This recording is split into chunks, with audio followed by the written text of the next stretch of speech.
नमस्कार दर्शकों, बहुत बहुत स्वागत है आपका इस स्वास्थ्य कार्यक्रम में जिसका नाम है हेलो डॉक्टर। मैं हूं आपके साथ शिवाली गुप्ता। हम सभी जानते हैं कि इस कार्यक्रम में हम अपने स्वास्थ्य से जुड़ी हुई बातें जो हैं वो आपके सामने लेकर के आते हैं, उनसे जुड़ी हुई समस्याएं और उनके निदान के बारे में हम चर्चा करते हैं। अब अगर हम बात करें अपने शरीर की, तो एक संतुलित दिनचर्या, सही खान पान, उसी से हम अपने शरीर को स्वस्थ रख सकते हैं, ऐसा हम सभी जानते हैं। और हर शरीर का जो अंग होता है वो बहुत ज़्यादा महत्वपूर्ण होता है। लेकिन अब अगर हम फिल्टर की बात करें तो हमारे शरीर की जो मशीनरी है उसके फिल्ट्रेशन में सबसे महत्वपूर्ण भूमिका होती है हमारी किडनी की। तो किडनी में बहुत सारी ऐसी चीज़ें होती हैं जो हमारे शरीर में फिल्ट्रेशन का काम करती हैं, यानी कि अपशिष्ट पदार्थों को फिल्टर करना, जो आवश्यक खनिज लवण हैं उन्हें हमारे शरीर के विभिन्न भागों तक पहुंचाने का जो काम है, यानी कि उन अपशिष्ट पदार्थों को अलग करके और जो यूज़फुल चीज़ें हैं उन्हें विभिन्न अंगों तक पहुंचाती हैं। यानी कि किडनी अगर सही रूप से कार्य करती है तो हमारा प्रत्येक अंग बहुत ही सुचारू रूप से कार्य करता है। लेकिन कभी कभी कुछ कारणों के चलते उसमें भी बहुत सारी समस्याएं जो हैं वो आ जाती हैं।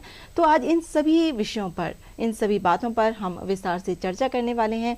हमारे साथ स्टूडियो में मौजूद हैं आज के हमारे जो विशेषज्ञ मेहमान हैं, डॉक्टर लोकेश शर्मा।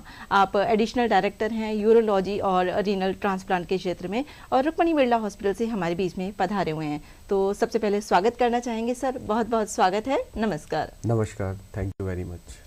तो डॉक्टर साहब, जब हम बात कर रहे हैं आज किडनी की, हम सभी जानते हैं कि किडनी जो है वो हमारे शरीर का बहुत ही महत्वपूर्ण अंग है। लेकिन आज की परिवेश की हम बात करते हैं तो किडनी की समस्याएं जो हैं वो बहुत ज़्यादा बढ़ती जा रही हैं। तो सबसे पहले आपसे यही जानना चाहेंगे कि किडनी की जो समस्याएं हैं वो आजकल बहुत ज़्यादा बढ़ने के कारण क्या हैं? देखिए, किडनी ही नहीं, अगर हम बात करें तो हमारे शरीर की जितनी भी बीमारी हैं जी, सारी बीमारी आजकल लाइफ स्टाइल से रिलेटेड है। लाइफ स्टाइल, आप सबको पता है कि लाइफ स्टाइल आजकल कैसी हो गई है जी, एज पर। अगर हम सिर्फ किडनी की बात करें तो पानी का इसमें बहुत बड़ा रोल है। अगर हम पानी कम पिएंगे तो किडनी की बीमारी होती है। जी, दूसरी लाइफ स्टाइल से रिलेटेड जो बीमारी है, जैसे आपको पता है डायबिटीज़ है, हाइपरटेंशन है, ब्लड प्रेशर है। इंडिया बहुत बड़ा कैपिटल है डायबिटीज़ का। जी, तो डायबिटीज़ और हाइपरटेंशन हम सबको पता है ये लाइफ स्टाइल से रिलेटेड डिजीज़ हैं। जी, अगर हम एक्सरसाइज नहीं करेंगे, हम अच्छा खाना नहीं खाएंगे, हम जंक फूड ज़्यादा खाएंगे, ऑयली फूड ज़्यादा खाएंगे, तो हमें जी, डायबिटीज़ का खतरा रहता है। हम लैक ऑफ एक्सरसाइज, इसमें बहुत बड़ा रोल है। जी, तो अगर आप ख़राब खाना खा रहे हैं, आप एक्सरसाइज नहीं कर रहे हैं, पानी भी नहीं पी रहे हैं, जी, तो इससे आपको डायबिटीज़, ब्लड प्रेशर होने का खतरा रहता है। और डायबिटीज़ और ब्लड प्रेशर ये दो किडनी के सबसे बड़े दुश्मन हैं। जी, तो डायबिटीज़, ब्लड प्रेशर, पानी कम पीना, एक और रीजन इसमें आता है दर्द निवारक गोलियां, जिसको हम पेन किलर्स बोलते हैं, एनाल्जेसिक्स बोलते हैं। जी, आजकल दर्द की गोलियां ओवर द काउंटर अवेलेबल है। कोई भी जाता है, दर्द हो रहा है, बिना डॉक्टर की सलाह के दवाई लेना एक बहुत ही आम हो गया है। तो अगर जी। उसका भी बहुत ज़्यादा ओवर यूज होगा तो वो भी एक किडनी की बीमारी की मुख्य वजह है। डॉक्टर साहब, किडनी के स्वस्थ रहने के संकेतों की अगर हम बात करें तो कैसे एक व्यक्ति ये सरल और आसान भाषा में समझे कि हमारी जो किडनी है वो एकदम स्वस्थ है?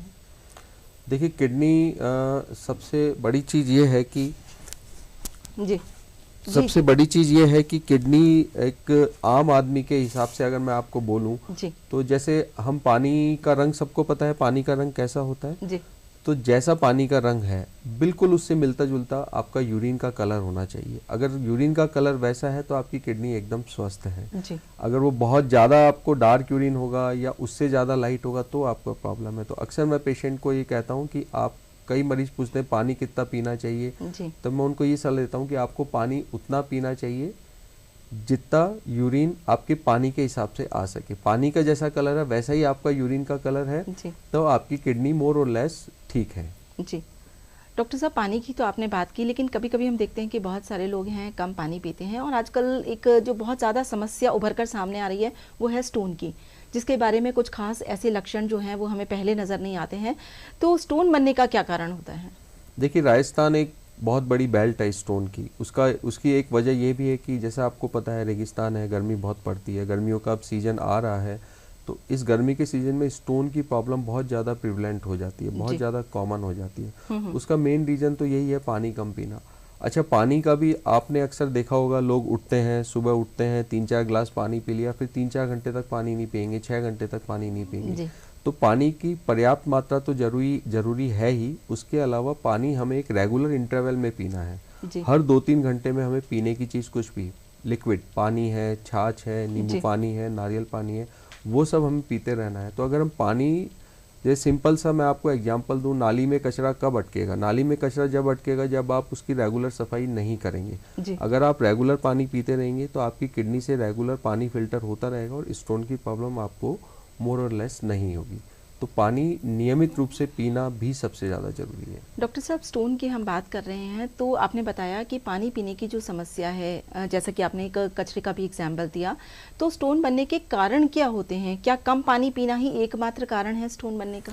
देखिए, स्टोन कैसे बनते हैं? स्टोन, ज़्यादातर स्टोन कैल्शियम ऑक्सलेट के होते हैं। कैल्शियम ऑक्सलेट कहाँ से आता है? हमारे शरीर से आता है।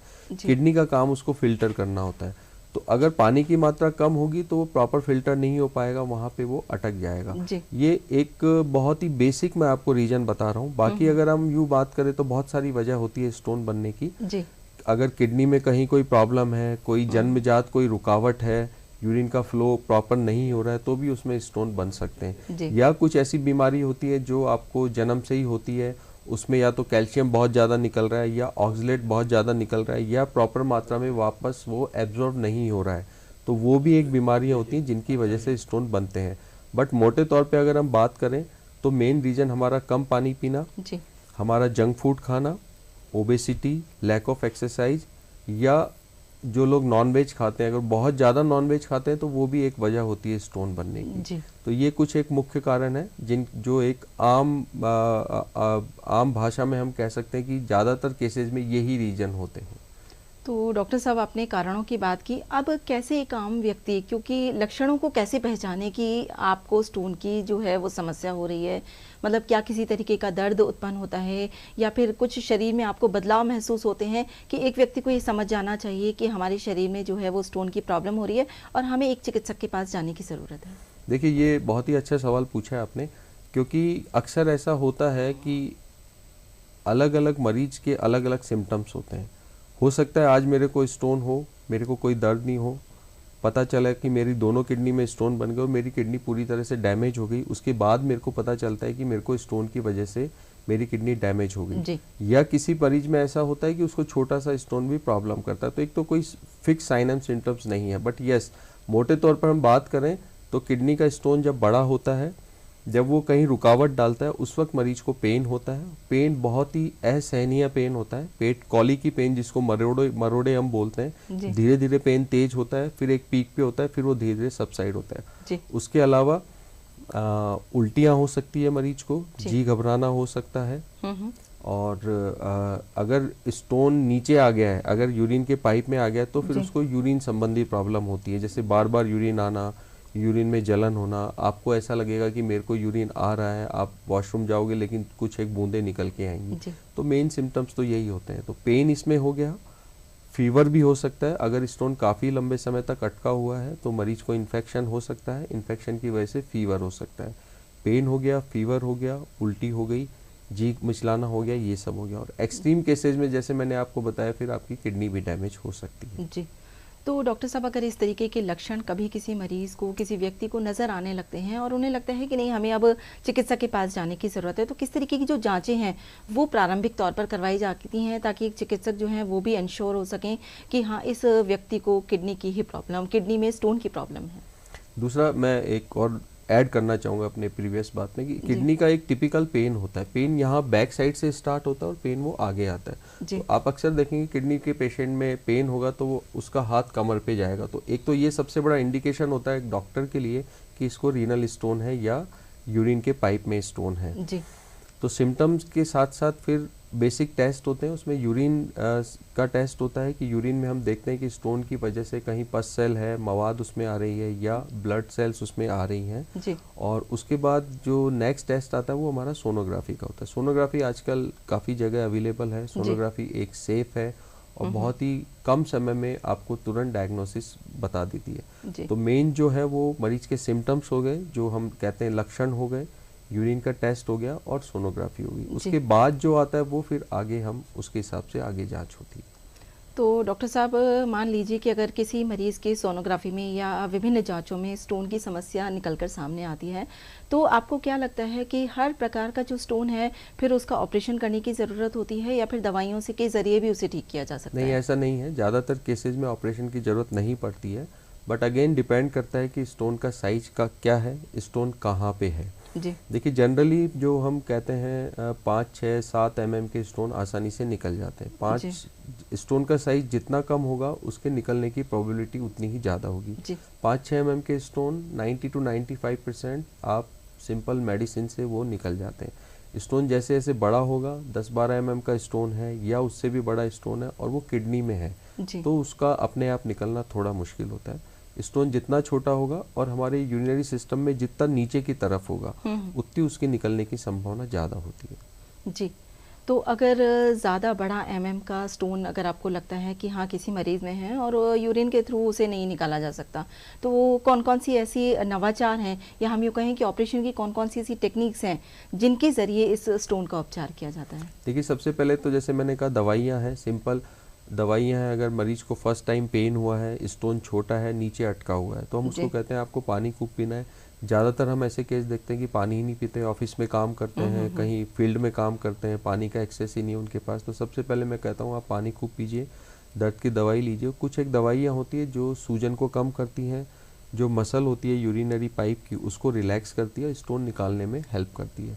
तो मोस्ट ऑफ द केसेस में ये स्टोन, छोटे स्टोन होते हैं तो निकल जाते हैं। जी। अब मरीज को अगर बहुत ज़्यादा पेन है या उसको उल्टियाँ बहुत ज़्यादा हो रही हैं या अगर फीवर हो रहा है, अगर मरीज को फीवर हो रहा है तो फिर उस केसेस में थोड़ा सा हम कोशिश करते हैं कि स्टोन जितनी जल्दी निकले उतनी जल्दी अच्छा है। अदरवाइज वो फीवर फिर इन्फेक्शन होकर पूरे शरीर में फैल जाता है। जी। तो दवाइयों के बाद फिर आजकल लेजर के ऑपरेशन है या लिथोट्रिप्सी है। लिथोट्रिप्सी एक तरह से मरीज को हम ऑपरेशन टेबल पे लेटा के बाहर उसको किरणों से फोकस करके उस स्टोन को तोड़ देते हैं। जी। या लेजर का ट्रीटमेंट होता है। और लेजर जो होती है आजकल किसी भी तरह के स्टोन के लिए जो किडनी में है, यूरेटर में है, कहीं चीरा लगाने की ज़रूरत नहीं होती। जो यूरिन का आपका जो रास्ता है, जो यूरिन ओरिफिस है, वहीं से हम पतली दूरबीन होती है वो स्टोन तक जाती है जी। और वो लेजर से उसको एक तरह से लेस कर देती है, जला देती है। तो ये बिल्कुल ही लेटेस्ट टेक्निक है। इसमें पेशेंट को कहीं कोई पेन नहीं होता, कहीं कोई उसके चीरा नहीं लगता है और विद इन 24 आवर्स हम उसको पेशेंट को डिस्चार्ज कर देते हैं। यस, लेकिन अगर स्टोन बहुत ज़्यादा बड़ा होता है तो कई बार हमको सूक्ष्म चीरा, जिसको हम बोलते हैं माइक्रो इंसिजन, 1 सेंटीमीटर का, हार्डली 1 स्टिच आता है, वो चीरा लगता है और वो दूरबीन से उस स्टोन को हम पूरा निकाल देते हैं। तो आजकल ये सर्जरी बहुत ही सेफ है। बिल्कुल, अगला प्रश्न यही आ रहा था डॉक्टर साहब कि लेज़र टेक्निक की आपने बात की, तो कितनी सुरक्षित है और एक बार लेज़र टेक्निक से स्टोन रिमूव कर देने के बाद, यानी कि जैसा कि आपने बताया कि उन्हें हम बारीक टुकड़ों में तोड़ देते हैं और उसके बाद वो निकल जाता है, तो दोबारा होने के चांसेस कितने ज़्यादा होते हैं कि अगर एक बार लेज़र टेक्निक से आपने स्टोन रिमूव करवा लिया तो? देखिए, ये भी बहुत अच्छा सवाल पूछा आपने, क्योंकि अक्सर मरीज यही पूछते हैं कि हमने ये सुना है कि लेजर से ऑपरेशन कराएंगे तो वापस बन जाएगा, जी। या वो कहते हैं कि स्टोन का ऑपरेशन कराएंगे तो वापस बन जाएगा। तो मेरा पहला सवाल उनसे यही होता है, आपको फर्स्ट टाइम स्टोन हुआ है? वो कहते हैं हाँ। जी। आज से पहले आपने कभी ऑपरेशन कराया था? वो कहते हैं नहीं कराया। मैंने कहा फिर स्टोन कैसे बने? जी। तो स्टोन जो बनता है आपकी बॉडी में कुछ जो भी एबनॉर्मलिटी कह लें या चेंजेस कह लें, उसकी वजह से बनता है। उसका ट्रीटमेंट से कोई लेना देना नहीं है। जी। स्टोन अगर आपको प्रॉब्लम कर रहा है, अगर उसको निकालना जरूरी है तो उसको निकालना पड़ता है, ठीक है। उससे कोई लेना देना नहीं है कि वापस स्टोन उस ट्रीटमेंट की वजह से कभी भी नहीं बनता है। लेकिन मैं अक्सर मेरे मरीजों को कहता हूँ कि 50% लोगों में 5 साल में स्टोन वापस बन जाते हैं। आज हम 100 मरीज का ऑपरेशन करेंगे तो विद इन 5 ईयर्स 50 लोगों में वापस स्टोन बनने की संभावना रहती है। अब वो टाइम ड्यूरेशन सबका डिपेंड करता है। कभी कभी 1 महीने में स्टोन बन जाता है, कभी कभी 1-2 साल लग जाते हैं, या कभी कभी 4-5 साल में स्टोन बनता है। तो उसके बचाव के तरीके हैं जो मैं मरीजों को अक्सर कहता हूँ कि आपको पानी खूब पीना है, पानी रेगुलर इंटरवल में पीना है, आपको नमक कम खाना है, आपको वजन कम करना है। नॉनवेज अगर आप बहुत ज़्यादा खाते हैं तो उसको हफ्ते में 1 दिन कर देना है। तो ये सारे प्रयास हैं, उपाय है जिसकी वजह से स्टोन बनने की संभावना हम काफ़ी हद तक कम कर सकते हैं। जी। अदरवाइज लेजर सर्जरी का स्टोन बनने से कोई भी किसी भी तरह का लिंक नहीं है। Not ji. इवन लेजर, कोई भी स्टोन की सर्जरी होती है उससे कभी भी स्टोन नहीं बनते हैं। स्टोन की सर्जरी स्टोन को दूर करने के लिए होती है, स्टोन बनाने के लिए नहीं होती है। तो ये जी। बहुत बड़ा मिथ है जो आम लोगों में है। बिल्कुल, और अक्सर लोगों में यही धारणा होती है और शायद इसीलिए हमारा जो ये स्वास्थ्य कार्यक्रम है वो होता है, ताकि हमारे साथ जो विशेषज्ञ हैं वो आपकी इन भ्रांतियों को दूर कर सकें कि किस तरीके की जो भ्रांतियां हैं वो कभी-कभी हम अपने मन में पाल लेते हैं और कई बार इलाज करने से भी कतराते हैं। तो डॉक्टर साहब, यहाँ हम बात कर रहे हैं स्टोन की, आपने बात की, तो दैनिक दिनचर्या में और अपने खान-पान में किस तरीके का बदलाव, क्या कुछ खास तरीके की चीज़ें जो हैं वो अपने खाने में शामिल आपको करनी चाहिए, या फिर दैनिक दिनचर्या में कुछ बदलाव करने की ज़रूरत है जिन मरीजों को बार-बार अगर इस तरीके के स्टोन की प्रॉब्लम होती है तो?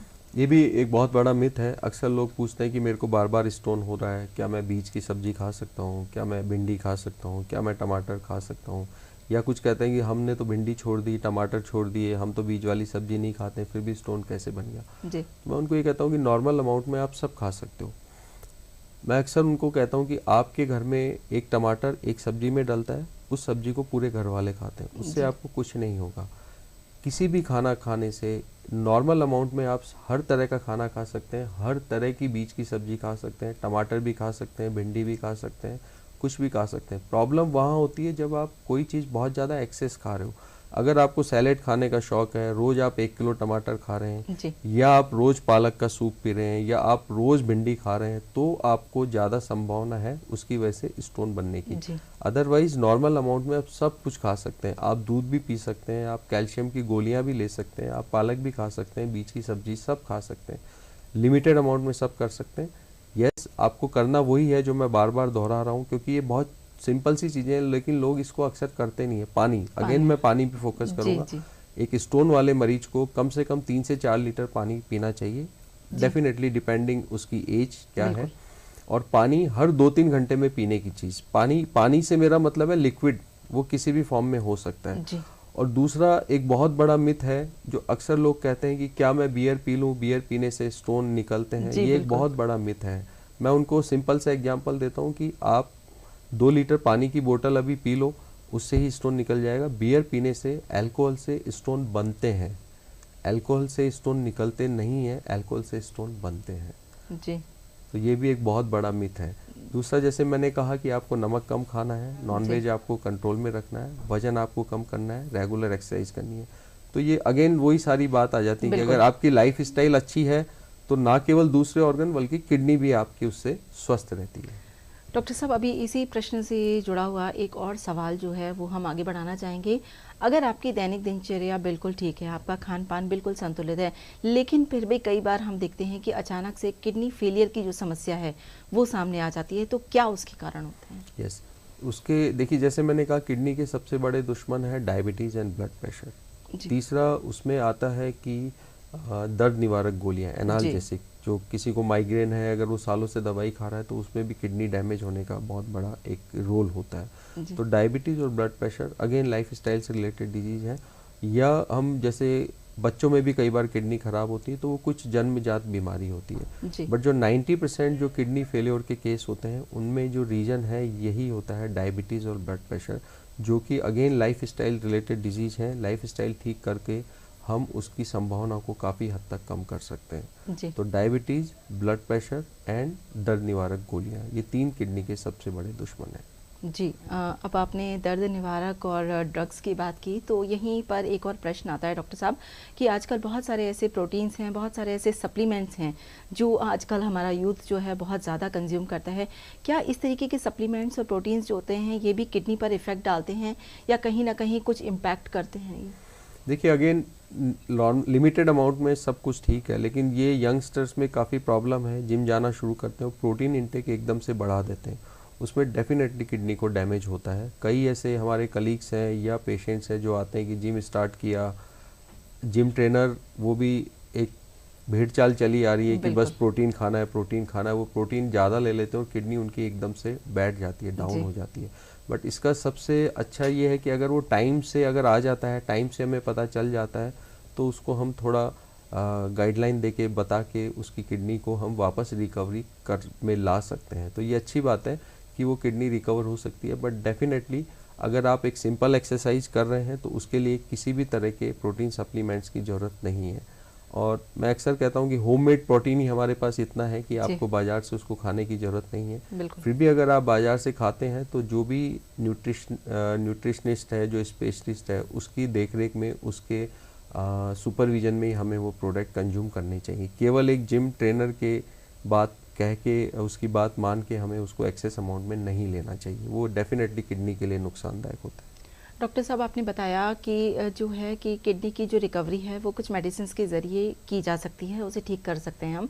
लेकिन अगर एक सिचुएशन ऐसी आ जाती है कि नहीं, अभी से ठीक करना संभव नहीं है, तो किडनी ट्रांसप्लांट जो है वो भी आजकल बहुत ज़्यादा चलन में है। तो हम चाहेंगे कि इसके बारे में आप कुछ बताएं कि किस तरीके से इसकी प्रक्रिया होती है और किस तरीके से ये काम करती है। देखिए, किडनी अगर कई बार जैसे दवाई की वजह से भी पेशेंट को फीवर हुआ, कोई और इन्फेक्शन हुआ, तो मेडिसिन देते हैं, तो उसकी वजह से भी किडनी डैमेज होती है। तो अगर टेम्परेरी डैमेज है, एक परमानेंट डैमेज है, पहले तो हमें वो डिसाइड करना होता है। अगर टेम्परेरी डैमेज है तो वो टेम्परेरी डैमेज किस वजह से हुआ है, उसको हम रोक के कुछ किडनी की दवाइयाँ स्टार्ट करके हम उसको किडनी को वापस ठीक कर सकते हैं।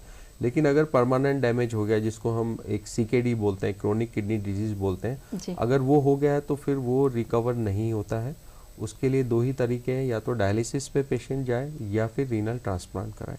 रीनल ट्रांसप्लांट, जैसे आपको पता है कि हमारे यहाँ आज भी बहुत शॉर्टेज है ऑर्गन्स की, तो रीनल ट्रांसप्लांट हर मरीज़ नहीं करवा पाता है, या उसको अपफ्रंट वो सुविधा नहीं मिल पाती है, तो उसके लिए पेशेंट को डायलिसिस पे रखा जाता है। डायलिसिस बेसिकली एक मशीन है जो किडनी हमारे शरीर के अंदर काम करती है, हमारे ब्लड को साफ़ करती है, वेस्ट प्रोडक्ट्स को यूरिन में बना के बाहर भेजती है, वही काम मशीन करती है। तो डायलिसिस है और उसके बाद नेक्स्ट रीनल ट्रांसप्लांट है। जी, हम चाहेंगे सर रीनल ट्रांसप्लांट के बारे में भी आप थोड़ा सा हमारे दर्शकों को बताएं कि किस तरीके से इसकी चयन प्रक्रिया होती है, क्योंकि ऐसा भी नहीं होता कि आप किसी भी मरीज़ का कोई भी ऑर्गन उठा करके और आप दूसरे मरीज़ को लगा दें। एक प्रॉपर प्रोसीजर इसका होता है। तो किस तरीके से इसकी चयन प्रक्रिया होती है और किस तरीके से इसका ट्रांसप्लांट किया जाता है? देखिए, रीनल ट्रांसप्लांट भी दो तरह से होते हैं। एक तो लाइव रीनल ट्रांसप्लांट होता है कि एक जिंदा आदमी को किडनी दे रहा है। एक जैसे आपने सुना होगा डोनर, ब्रेन डेड जो पेशेंट होते हैं, जो जिनकी किसी भी कारणवश मृत्यु हो जाती है, वो एक कैडेवरिक डोनर हम बोलते हैं। तो कैडेवरिक डोनर के लिए तो एक नेशनल वाइज, स्टेट वाइज एक वेटिंग लिस्ट होती है। आप किसी भी हॉस्पिटल में जाके उस लिस्ट में अपना नाम दर्ज करा सकते हैं। वो अकॉर्डिंग टू अवेलेबिलिटी आपको किडनी वहाँ से मिलती है। दूसरा होता है डोनर ट्रांसप्लांटेशन। डोनर ट्रांसप्लांटेशन में ऐसा है कि हमारे यहाँ कानून है कि ऐसे नहीं कोई भी मरीज चला जाए कि मेरी किडनी ले लो या ये इसकी किडनी मेरे को लगा दो, ऐसा नहीं होता है। कानून में क्लियर कट डिफाइन है, आपके फादर, मदर, ब्रदर, सिस्टर, माँ बाप, भाई बहन या बेटा और बेटी, यही आपको किडनी दे सकते हैं कानूनन। इसके बाद अगर किसी भी वजह से अगर ये लोग आपके या तो नहीं हैं या इनमें से कुछ लोग नहीं हैं या वो अनफिट है, किडनी नहीं दे सकते, तो आपके फिर दूसरे रिलेटिव जो नियर रिलेटिव्स हैं वो आपको किडनी दे सकते हैं। मोटे तौर पर तो यही होता है, लेकिन बहुत सारी कंडीशन ऐसी होती है जहाँ पे जैसे कोई आपका अनरिलेटेड, जनरली हम लोग नहीं करते हैं, कानून हमें अलाउ नहीं करता है अनरिलेटेड डोनेशन के लिए, अनरिलेटेड ट्रांसप्लांट के लिए। लेकिन उसमें भी कई बार आपको इमोशनल ग्राउंड पे, जैसे अगर कोई बचपन के दोस्त रहे हैं, 50 साल का उनका साथ है और एक दोस्त को किडनी की ज़रूरत पड़ जाती है, तो वो उसको किडनी दे सकता है। लेकिन उसके लिए पूरा एक कमेटी बनी हुई है, स्टेट लेवल की एक कमेटी बनी हुई है, SMS में वो कमेटी है, हॉस्पिटल की कमेटी भी होती है, एक स्टेट लेवल की कमेटी होती है। हर जगह से अप्रूवल मिलता है, उसके बाद ही ट्रांसप्लांट होता है। तो थोड़ी सी जटिल कानूनी प्रक्रिया है, इसमें थोड़ा सा समय लगता है, बट ये ऐसे ही करना होता है। बिल्कुल। डॉक्टर साहब, कहा जाता है कि हमारे शरीर में 2 किडनियाँ होती हैं। ऐसे में अगर हम एक किडनी किसी और को दे भी देते हैं तो एक व्यक्ति कितना स्वस्थ जीवन यापन कर सकता है एक किडनी डोनेट करने के बाद? देखिए, एक किडनी डोनेट करने के बाद इंसान की बिल्कुल नॉर्मल लाइफ होती है, उसको किसी भी तरह से चेंज नहीं करना होता है। बट कुछ एक बेसिक चीज़ है, जैसे मैंने कहा कि किडनी के सबसे बड़े दुश्मन डायबिटीज़, ब्लड प्रेशर, एनाल्जेसिक। तो जो मरीज अपनी एक किडनी दे चुका है उसको भविष्य में इन चीज़ों से ही बचना होता है। उसको अपनी लाइफ स्टाइल अच्छी रखनी होती है ताकि उसको कभी डायबिटीज़ ना हो, उसको अपना ब्लड प्रेशर नॉर्मल रखना पड़ता है, उसको पेन किलर या किसी भी तरह की दवाई, एंटीबायोटिक है या दवाइयाँ हैं, वो बिना डॉक्टरी सलाह के नहीं लेनी चाहिए। तो एक किडनी पे इंसान एक अपना सामान्य जीवन व्यतीत कर सकता है, बशर्ते कि इन चीज़ों का वो ध्यान रखे, प्रॉपर डॉक्टर के पास आता रहे, फॉलोअप में प्रॉपर सलाह लेता रहे, तो वो एक किडनी से सामान्य जीवन जी सकता है। यस, सिर्फ वो एक हैवी वर्क नहीं कर सकता, जैसे वो कभी जिम नहीं जा सकता या वो कोई हम कहें कि एक मजदूरी वाला काम नहीं कर सकता, अदरवाइज उसकी normal day to day life में किसी भी तरह का कोई चेंजेस नहीं आता है।